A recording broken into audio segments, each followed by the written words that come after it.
Halo teman-teman semua, kami dari kelompok 6 akan membahas mengenai cash volume profit analysis yang seharusnya dipresentasikan Sabtu ini, tapi terkait isu corona, jadi kami menguploadnya di YouTube.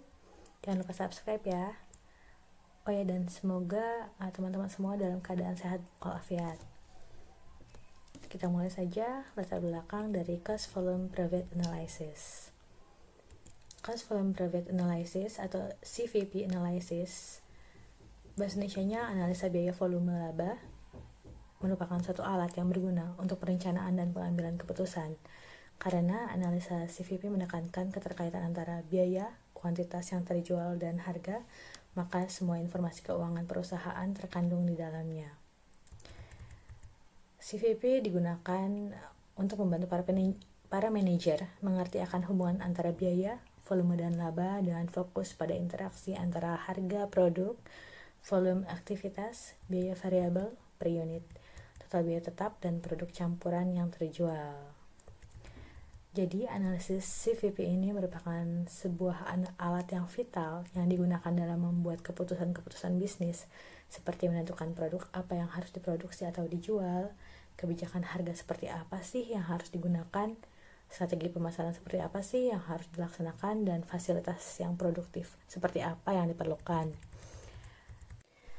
Terdapat 5 elemen penting terkait cash volume profit analysis dalam mengambil keputusan, yaitu yang pertama ada harga produk atau harga yang ditetapkan di dalam suatu periode tertentu secara konstan. Yang kedua ada volume atau tingkat aktivitas, yaitu besarnya produk yang dihasilkan dan direncanakan akan dijual di dalam suatu periode tertentu. Yang ketiga ada biaya variabel per unit, yaitu besarnya biaya produk yang dibebankan secara langsung pada setiap unit barang yang diproduksi. Yang keempat ada total biaya tetap, yaitu keseluruhan biaya periodik di dalam suatu periode tertentu. Yang terakhir ada bauran volume produk yang dijual, yaitu proporsi volume relatif produk-produk perusahaan yang akan dijual. Hubungan CVP dapat juga dianalisis dengan grafik dua sumbu. Sumbu horizontal menunjukkan unit yang terjual, dan sumbu vertikal menunjukkan pendapatan penjualan. Garis total pendapatan dimulai pada titik 0 dan meningkat dengan kemiringan yang sama dengan harga jual per unit. Garis total biaya memotong sumbu vertikal pada sebuah titik yang sama dengan total biaya tetap dan meningkat dengan kemiringan yang sama dengan biaya variabel per unit. Jika total pendapatan berada di bawah garis total biaya, maka akan muncul daerah rugi. Sebaliknya, daerah laba akan muncul jika garis total pendapatan berada di atas garis total biaya. Titik impas berada titik perpotongan antara garis penjualan total dan garis biaya total. Bismillahirrahmanirrahim. Assalamualaikum warahmatullahi wabarakatuh. Selamat malam rekan-rekan sekalian. Saya Hugo dari kelompok 6. Saya hari ini akan menyampaikan materi yang memang ada di mata kuliah Accounting Management. Kami kebagian untuk menyampaikan materi tentang GPFA, yaitu Cost Profit Volume Analysis. Saya akan membahas dua hal di sini. Yang pertama itu analisis break-even point atau BEP, dan juga analisis margin of safety. Oke, saya akan coba bahas satu persatu. Yang kita akan mulai dari BEP ya. Jadi analisis break-even point adalah suatu teknik analisa untuk mempelajari hubungan antara biaya tetap, biaya variabel, keuntungan dan volume aktivitas. Nah, sering juga berkaitan dengan GPFA. Nah, tujuannya apa? Tujuannya untuk mengetahui pada volume penjualan atau produksi berapakah suatu perusahaan akan mencapai laba atau profit tertentu. Nah, break-even point ini dapat diartikan sebagai suatu titik atau keadaan di mana perusahaan yang mana operasinya tidak memperoleh keuntungan dan juga tidak mencapai kerugian. Nah, ini posisinya memang stabil ya. Nah, dengan kata lain, pada keadaan itu keuntungan atau kerugian sama dengan 0. Nah, hal tersebut bisa terjadi bila perusahaan dalam operasinya menggunakan biaya tetap dan volume penjualan hanya cukup untuk menutup biaya tetap dan biaya variabel. Apabila penjualan hanya cukup untuk menutup biaya variabel dan sebagian biaya tetap, maka perusahaan menderita kerugian. Maka sebaliknya, akan keuntungan bila penjual melebihi biaya variabel dan biaya tetap yang harus dikeluarkan. Nah, analisis break-even ini juga sering digunakan dalam hal yang lain. Apa misalnya? Analisis laporan keuangan yang memang sering dilakukan ya. Dalam analisis laporan keuangan, kita dapat menggunakan rumus ini untuk mengetahui apa? Yang pertama, hubungan antara penjual, biaya, dan laba. Yang kedua, struktur biaya tetap dan variabel. Yang ketiga, kemampuan perusahaan memberikan margin untuk menutupi biaya tetap. Yang keempat, kemampuan perusahaan dalam menekan biaya dan batas di mana perusahaan tidak mengalami laba dan rugi. Nah, selanjutnya, dengan adanya analisis titik impas tersebut, akan sangat membantu manajer untuk merencanakan keuangan, penjualan, dan produksi, sehingga manajer dapat mengambil keputusan untuk meminimalisir kerugian dan memaksimalkan keuntungan dan melakukan prediksi keuntungan yang diharapkan melalui penentuan harga jual per satuan atau per unit, produksi minimal, pendesanan produk, dan lainnya. Nah, dalam penentuan titik impas perlu diketahui terlebih dahulu hal-hal di bawah ini agar titik impas dapat ditentukan dengan tepat. Apa? Yaitu tingkat laba yang ingin dicapai dalam suatu periode, kapasitas produksi yang tersedia atau yang mungkin dapat ditingkatkan, dan yang terakhir besarnya biaya yang harus dikeluarkan, mencakup biaya tetap maupun biaya variabel. Seperti itu. Di samping itu juga untuk mengetahui volume penjualan atau produksi, berapakah suatu perusahaan belum mendapat laba atau rugi, sehingga hal itu dijadikan dasar oleh pimpinan sebagai pengambilan keputusan di masa periode tersebut dan di masa yang akan datang. Ya, selanjutnya, nah, jenis biaya berdasarkan break-even atau titik impas ya. Nah, biaya-biaya yang dikeluarkan perusahaan dapat dibedakan sebagai berikut. Yang pertama adalah variable cost atau variable. Variable cost merupakan jenis biaya yang selalu berubah sesuai dengan perubahan volume penjualan, di mana perubahannya tercermin dalam biaya variable cost. Terus yang kedua, fixed cost, biaya tetap. Fixed cost merupakan jenis biaya yang selalu tetap dan tidak terpengaruh oleh volume penjualan, melainkan dihubungkan dengan waktu, function of time, sehingga jenis biaya ini akan konstan selama periode tertentu. Seperti itu. Yang ketiga, semi-variable cost. Nah, semi-variable cost merupakan jenis biaya yang sebagian variabel dan sebagian tetap. Jadi memang kombinasi yang kadang-kadang disebut dengan semi-fixed cost. Seperti itu. Nah, ini adalah manfaat dan kerugian dari analisis break-even point ini. Nah, secara umum dapat memberikan informasi kepada pimpinan bagaimana pola hubungan antar volume penjualan, cost, dan tingkat keuntungan yang akan diperoleh pada level penjualan tertentu. Nah, analisis ini membantu pimpinan dalam mengambil keputusan mengenai hal berikut. Yang pertama, jumlah penjualan minimal yang harus dipertahankan agar perusahaan tidak mengalami kerugian. Yang kedua, jumlah penjualan yang harus dicapai untuk memperoleh keuntungan tertentu. Yang selanjutnya, seberapa jauhkah berkurangnya penjualan agar perusahaan tidak menderita rugi. Dan yang terakhir, untuk mengetahui bagaimana efek perubahan harga jual, biaya, dan volume penjualan terhadap keuntungan yang diperoleh. Nah, ada juga kelemahan-kelemahan yang memang ada pada sistem ini, break-even point ini. Saya akan coba jelaskan secara singkat saja. Nah, asumsi ya, yang pertama, asumsi yang menyebutkan harga jual konstan, padahal kenyataan harga ini kadang-kadang harus berubah sesuai dengan kekuatan permintaan dan penawaran di pasar. Seperti itu. Maka harus ada analisis sensitivitas atau yang memang peka untuk harga jual yang berbeda. Terus asumsi terhadap cost. Selanjutnya, penggolongan biaya tetap dan biaya variabel juga mengandung kelemahan. Nah, dalam keadaan tertentu, untuk memenuhi volume penjualan biaya tetap tidak harus berubah karena pembelian mesin-mesin atau peralatan lainnya. Sehingga perhitungannya biaya variabel per unit juga akan dapat dipengaruhi perubahan ini. Begitu. Selanjutnya, nah, jenis barang yang tidak jenis barang yang dijual tidak selalu satu jenis. Jadi nggak satu jenis. Terus juga biaya tetap tidak selalu tetap pada berbagai kapasitasnya. Dan yang terakhir, biaya variabel juga tidak selalu berubah sejajar dengan perubahan volume. Begitu. Itu ya. Sekilas tentang break-even point tadi memang materinya. Oh ya, satu lagi saya akan coba bahas mengenai perhitungannya secara singkat saja. Nah, perhitungan untuk menentukan luas operasi pada tingkat break-even point dapat dilakukan dengan menggunakan ya rumus tertentu. Tetapi untuk menggambarkan tingkat volume dengan laba, maka diperlukan grafik atau break-even point. Begitu. Jadi memang perlu penggambaran. Enaknya sih presentasi dengan gambar di kelas. Begitu. Secara matematik, tingkat break-even point dapat ditentukan dengan berbagai rumus. Nah, ada dua cara perhitungan. Nah, break-even point ini ya, dengan pendekatan matematik, yaitu atas dasar unit, yang mana kuantitas penjualan harus dicapai pada tingkat laba yang diinginkan.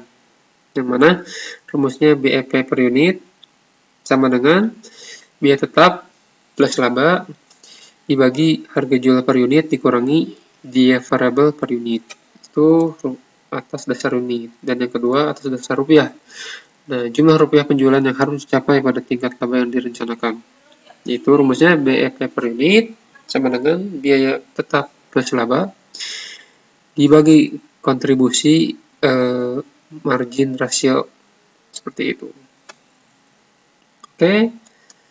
Itu tentang BEP. Selanjutnya saya akan coba bahas mengenai analisis margin of safety, jadi batas keamanan. Nah, margin of safety ini hubungannya dengan analisis break-even point apa? Yaitu untuk menentukan seberapa jauhkah berkurangnya penjualan agar perusahaan juga tidak menderita kerugian. Jadi informasi tentang margin of safety ini dapat dinyatakan dalam rasio atau persentase antara penjualan menurut budget dengan volume penjualan pada tingkat break-even atau dalam persentase rasio dari selisih antara penjualan yang di budget tadi dan penjualan pada tingkat break-even dengan penjualan yang dibudgetkan itu sendiri. Nah, batas keamanan itu adalah ya seberapa jauh penjualan perusahaan tersebut boleh turun sehingga tidak mengalami kerugian. Batas keamanan dinyatakan dalam persentase dari penjualan yang disebut dengan rasio batas keamanan atau margin of safety. Nah, batas keamanan margin of safety ini merupakan hasil penjualan pada tingkat titik impas dihubungkan dengan penjualan yang dianggarkan atau penjualan pada tingkat tertentu. Begitu. Nah, jadi berdasarkan pengertian margin of safety di atas, maka dapat disimpulkan bahwa margin of safety kelebihan adalah apa? Dia adalah kelebihan dari penjualan yang dianggarkan. Yang mana itu aktual ya penjualannya di atas titik impas volume penjualan. Jadi margin of safety menunjukkan berapa banyak penjualan yang boleh turun dari jumlah penjualan tertentu di mana perusahaan belum menderita rugi atau dalam keadaan break even. Ini juga ada rumusnya. Rumus dari margin of safety ini, yaitu apa rumusnya? Jadi budget sales dikurangi break even. Atau kalau presentasinya, untuk persentase margin of safety ini sama dengan budget sales dikurangi break even sales dibagi budget sales dikali 100%. Seperti itu. Yang mana kalau misalkan yang dikaitkan dengan profit, nah profit ini bisa dicari dari margin income dikali marginal of safety tadi, yang memang kita cari dengan rumus tadi budget sales dikurangi break even point. Sehingga setelah itu didapat, kemudian dikalikan dengan margin income, seperti itu. Mungkin itu yang bisa saya jelaskan mengenai dua yang saya sampaikan tadi, yaitu tentang BEP, break-even point, dan juga margin of safety. Ya, mohon maaf dengan segala keterbatasan dan juga kekurangan yang telah disampaikan. Ya, ini menjadi sebuah tanggung jawab bagi kami ketika yang tadinya harus presentasi di depan kelas, ini kami ganti dengan presentasi secara video yang memang kami sajikan dalam online seperti itu. Begitu saja. Mohon maaf atas segala kekurangannya. Billahi taufiq wal hidayah. Assalamualaikum warahmatullahi wabarakatuh. Selanjutnya kita lanjut di slide perencanaan laba. Seperti yang kita tahu, laba adalah keuntungan di mana laba diperoleh dari selisih antara harga penjualan dengan biaya produksi perusahaan. Anggaran perencanaan laba perusahaan dapat efektif apabila manajemen dapat memperkirakan dampak perubahan masing-masing tersebut terhadap laba bersih impas. Di sini ada faktor yang dapat mempengaruhi laba. Yang pertama, harga jual produk. Semakin tinggi harga jual produk, semakin besar pula laba yang akan diperoleh dengan asumsi biaya dan volume penjualan. Yang kedua, biaya. Semakin besar biaya yang dikeluarkan pada suatu perusahaan, maka akan semakin kecil laba yang akan diperoleh sebagai asumsi harga jual dan volume penjualan tidak mengalami perubahan. Yang ketiga, volume penjualan. Semakin besar volume penjualan, maka akan semakin besar pula laba yang akan diperoleh. Warahmatullahi wabarakatuh. Perkenalkan, nama saya Nuri Anjani dari kelompok 6. Baiklah, untuk mempersingkat waktu, mari kita lanjutkan ke slide berikutnya. Pada slide ini akan membahas tentang operating leverage, di mana operating leverage ini adalah kepekaan EBIT terhadap perubahan penjualan timbul karena perusahaan menggunakan biaya operasi tetap.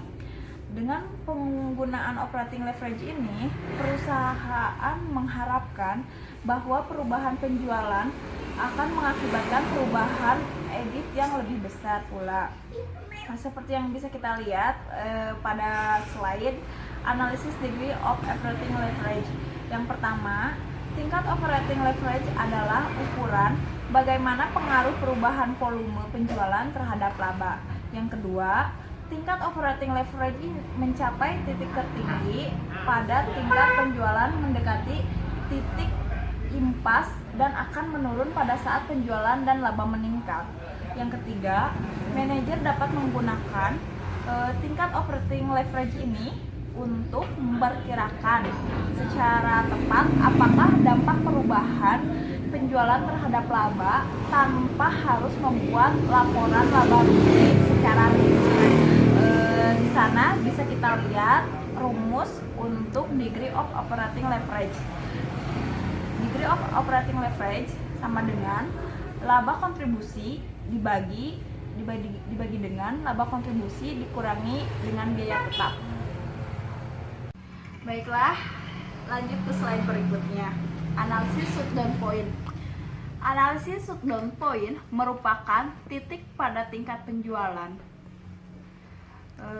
Berapa usaha perusahaan secara ekonomi tidak pantas untuk dilanjutkan. Manajemen memerlukan informasi pada pendapatan penjualan.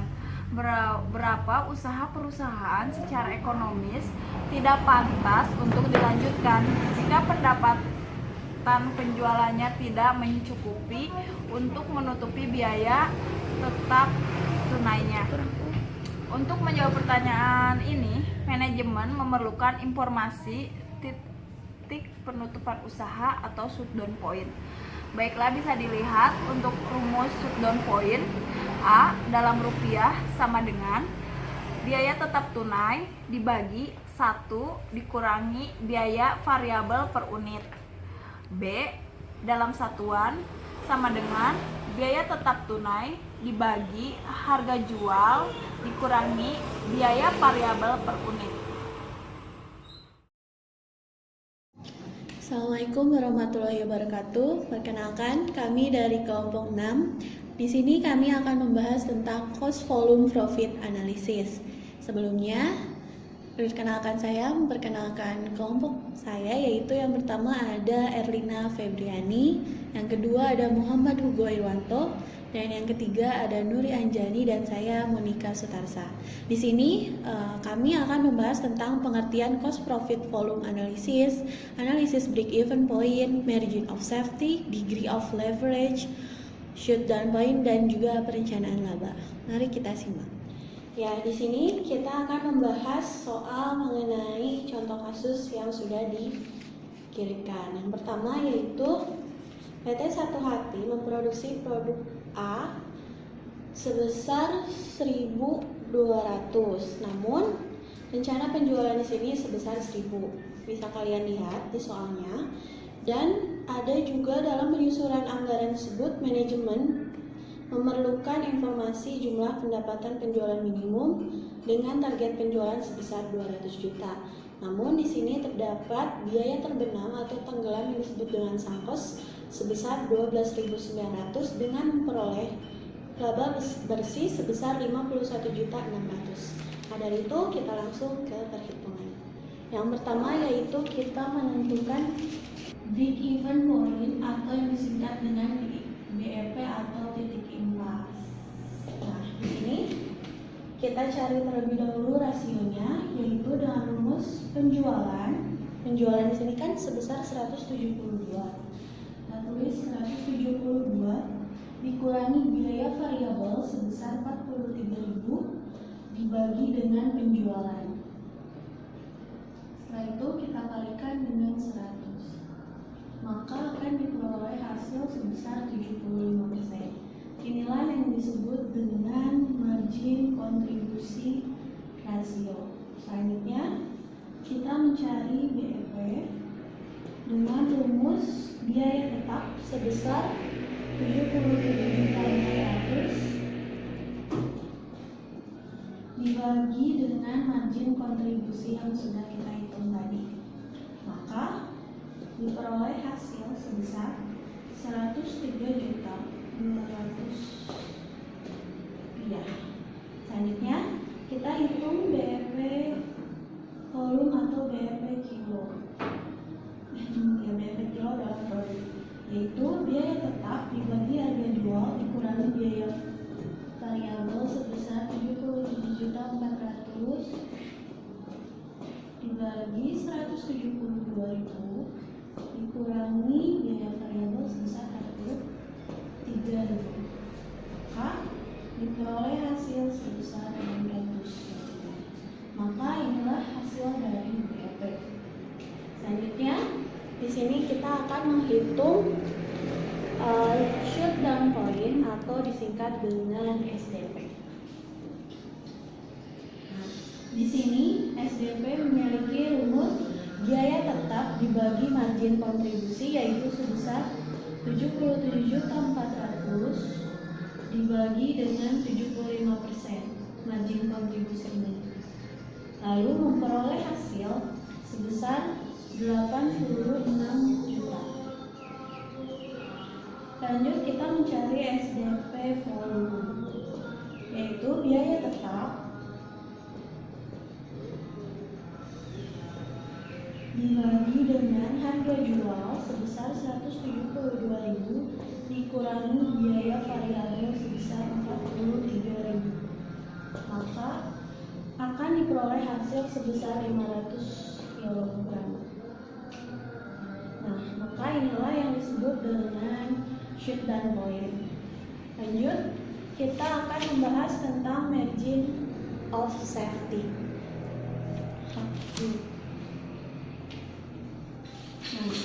Nah, setelah kita dapat tadi BEP-nya, supaya tidak lupa kita tulis dulu di sini. BEP sebesar 103.200 dan 600 kg. Lalu shutdown point yaitu sebesar 86 juta dan 500 kg.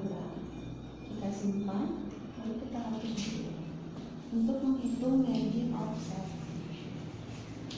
Nah, untuk menghitung margin of safety atau yang disingkat dengan MOS, yaitu dengan rumus pendapatan penjualan. Pendapatan penjualan di sini kan 1000 dikali dengan harga jual produk satuan yaitu sebesar 172. Maka kita kalikan dulu 1000 dikali 172.000 dengan harga jual. Maka memperoleh hasil 172 juta. Setelah itu kita masukkan ke margin of safety sebesar 172 juta. Dikurangi dengan jumlah BEP yang sudah kita cari tadi yaitu sebesar 103.200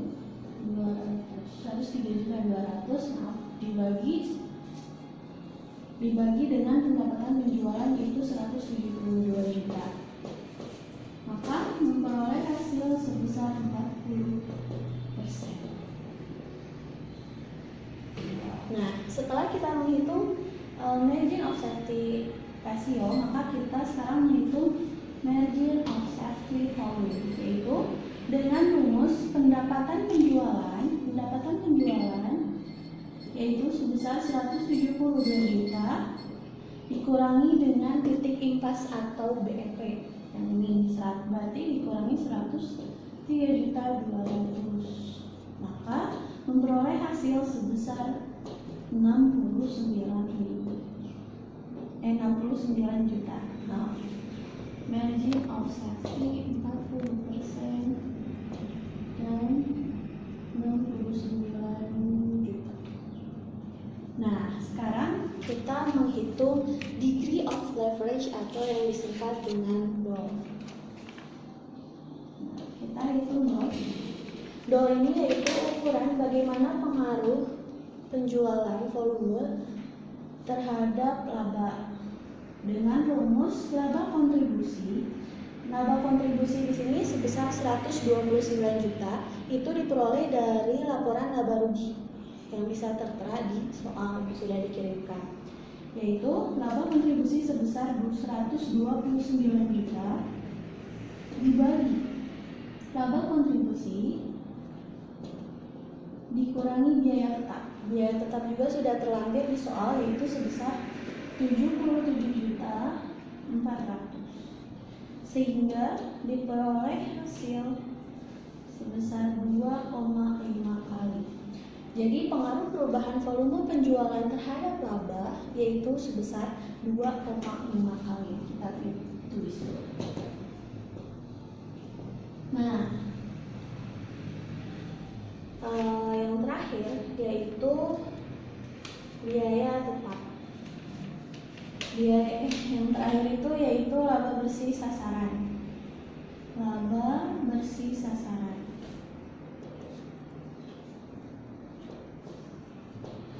Tadi kan perusahaan itu merencanakan laba bersihnya sebesar 200 juta.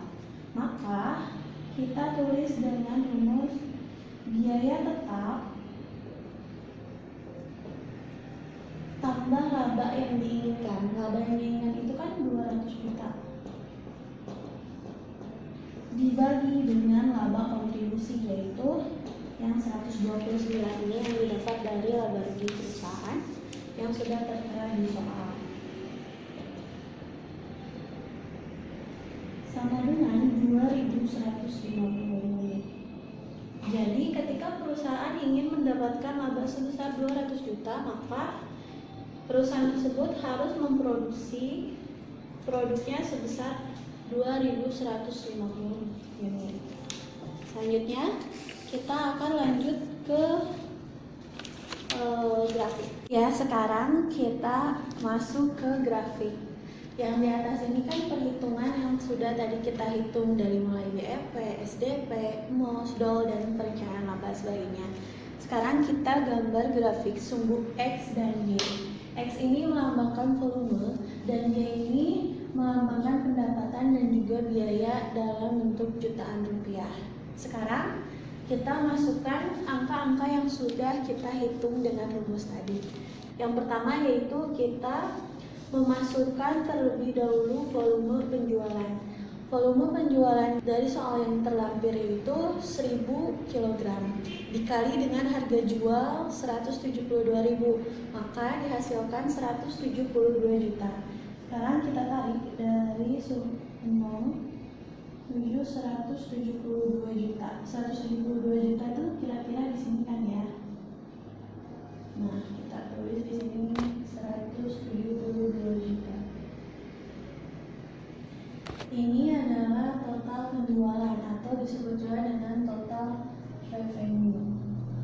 Selanjutnya, kita gambarkan grafik total cost atau biaya-biaya yang digunakan untuk membuat produk ini. Total cost di sini yaitu pada biaya tetap sebesar 77.400.000. Kita tulis di sini 77.400.000. Nah, 77.400.000 ini ditarik kemana? 77.400.000 ini ditarik ke angka 120.400. 120.400. Kenapa ditarik ke 120.400? 120.400 itu penjumlahan dari biaya tetap dan biaya variabel, yaitu sebesar 77.400 ditambah dengan 43.000, maka dihasilkan sebesar 120.400. Di sini kita tarik ke 120.400.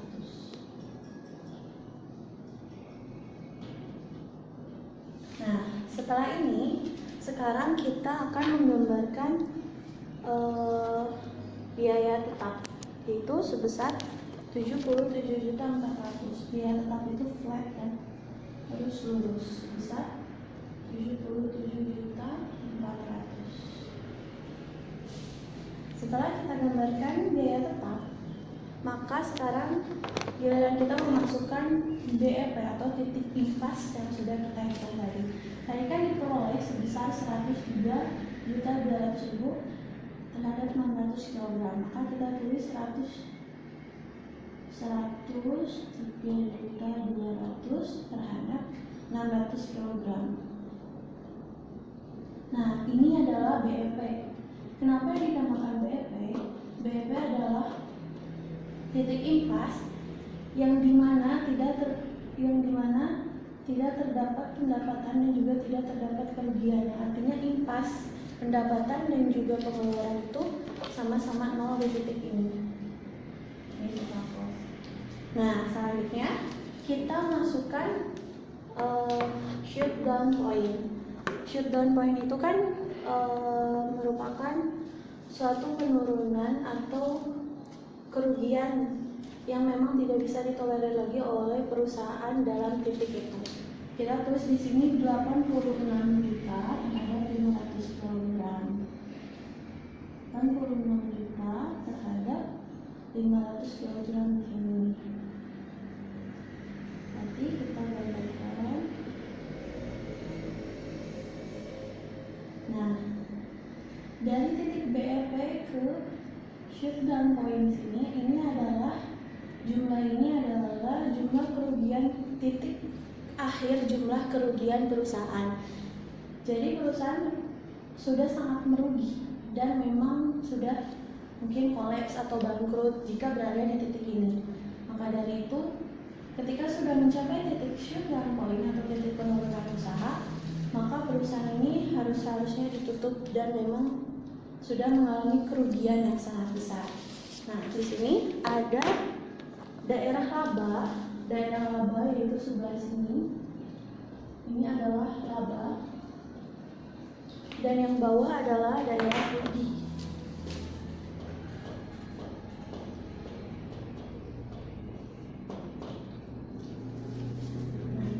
Kalau tadi ada yang masih bingung untuk perhitungan shutdown point, mengapa dari 77.400 menjadi 64.500, yaitu dari biaya tetap dikurangi sunk cost atau biaya tenggelam atau biaya penurunan sebesar 12.900. Jadi 77 juta dikurangi 12.900.000 menghasilkan 64.500.000, dan itulah yang menjadi biaya tetap untuk shutdown point. Nah, makanya inilah grafik dari perhitungan